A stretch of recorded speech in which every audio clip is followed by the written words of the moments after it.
দখলকৃত পশ্চিম তীরের একটি মসজিদে ঢুকে 5 ফিলিস্তিনিকে হত্যা করেছে ইসরায়েলি সেনারা।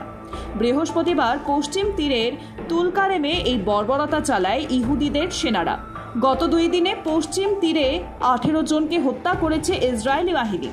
ইসরায়েল সামরিক বাহিনীর ভাষ্য যে 5 জনকে হত্যা করা হয়েছে তারা সবাই ফিলিস্তিনের প্রতিরোধ যোদ্ধা। তারা ওই মসজিদে লুকিয়েছিল এবং সেখানেই তাদের হত্যা করা হয়। নিহতদের মধ্যে মোহাম্মদ জাবের নামে একজন স্থানীয় ইসলামিক জিহাদ কমান্ডারও রয়েছেন। বৃহস্পতিবার ইসরায়েলি অভিযানের দ্বিতীয় দিনে পশ্চিম তীরের বেশ কয়েকটি বড় শহরে হেলিকপ্টার, ড্রোন এবং সাজোয়া যান মোতায়েন করা হয়, আর সেখানে ইসরায়েলি সেনাদের 3টি ব্রিগেড করে অবস্থান করেন। বছর 48-এর এক মহিলাকে খুনের অভিযোগে তার পুত্রকে গ্রেফতার করেছে পুলিশ।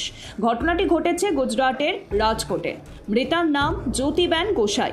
নীলেশ গোসাই নামে বছর 21-এর অভিযুক্ত যুবক মাকে খুনের পর সমাজ মাধ্যমে মহিলার একটি ছবি পোস্ট করেছিলেন, আর সেখানেই তিনি লিখেছিলেন, দুঃখিত মা, তোমাকে খুন করলাম, আমি তোমাকে মিস করব। এরপর আরও একটি পোস্টে তিনি লেখেন, আমি নিজের মাকে খুন করেছি, আমার নিজের জীবনকে হারিয়ে ফেলেছি। প্রায় বছর 20 আগে স্বামীর সঙ্গে বিবাহ বিচ্ছেদ হয়ে গিয়েছিল জ্যোতিবেনের। তারপর থেকেই পুত্র নীলেশকে নিয়ে রাজকোট ইউনিভার্সিটি রোডের ধারে ভগৎ সিং উদ্যানের ঠিকানায় থাকছিলেন তারা।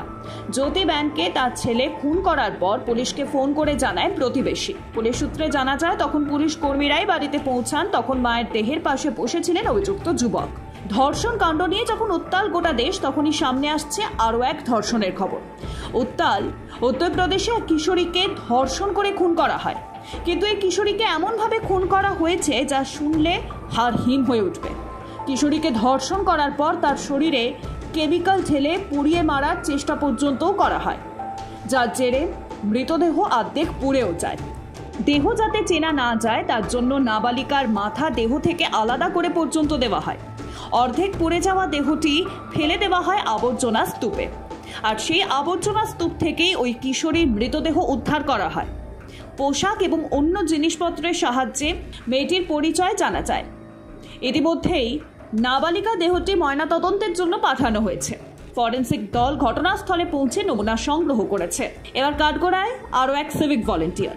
আজিকর কাণ্ড নিয়ে যখন উত্তাল গোটা দেশ, দিকে দিকে যখন চলছে বিক্ষোভ কর্মসূচি, চলছে রাত দখল, ঠিক তখনই গতকাল রাতে রবীন্দ্র ভারতীর পড়ুয়া থেকে শুরু করে প্রাক্তনীরা আজিকর কাণ্ডের বিচার চেয়ে দেখাচ্ছিলেন প্রতিবাদ। পুলিশের অনুমতি নিয়েই বিটি রোডের রাস্তার উপর ছবি এঁকে প্রতিবাদ করছিলেন তারা। রাত 11টা থেকে ভোর 4টে পর্যন্ত এই কর্মসূচি ছিল তাদের। পড়ুয়াদের অভিযোগ, হঠাৎই রাত 3:15 নাগাদ আচমকাই এক সিভিক ভলেন্টিয়ার মদ্যপ অবস্থায় পুলিশ লেখা গাড়ি নিয়ে আন্দোলনের মধ্যে দিয়ে ব্যারিকেড ভেঙে রাস্তা পার হয়ে যায়। বাধা দিতে গেলে মদ্যপ অবস্থাতেই বেশ কিছু আপত্তিকর মন্তব্য করে ওই ভলেন্টিয়ার। এমনকি পড়ুয়াদের অভিযোগ, সেই সিভিক ভলেন্টিয়ারকে বেরিয়ে যেতে সাহায্য করে নাকি পুলিশই। হিউম্যান চেইন গঠন করে এই ঘটনার পর পুলিশকে আটকে রেখে প্রায় 5 ঘন্টা ধরে বিটি রোড অবরুদ্ধ করে রাখে ছাত্রছাত্রীরা। পরে পুলিশের হস্তক্ষেপে এবং সিভিক ভলেন্টিয়ার অ্যারেস্টেড হয়েছে এই আশ্বাস পেয়ে বেলা 11টা নাগাদ অবরোধ উঠে যায়।